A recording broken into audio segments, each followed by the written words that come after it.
స్థానాలు ఆవిడికి. అందులో మొట్టమొదటి స్థానం ఏనుగు యొక్క కుంభస్థలం.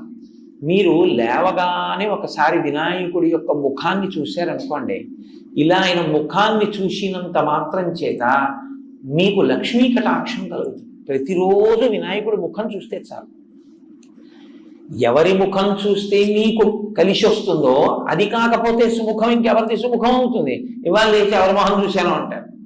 కాబట్టి అలా చూడగలిగిన ముఖమేదో అది సుముఖం. కాబట్టి సుముఖ కాదు కాదు, ఇంకో అర్థం. ఒక్క వినాయకుడికి ఒక గమ్మత్తైనటువంటి అనుబంధం ఒకటి ఉంది లోకంలో. అందుకే వినాయకుడి మీద పెద్దలు ఎప్పుడైనా ప్రార్థన చేస్తే ఈ శ్లోకం చెప్తూ ఉంటారు. శ్రీకాంతో మాతులో యస్య జననీ సర్వమంగళ జనక శంకరో దేవ తం వందే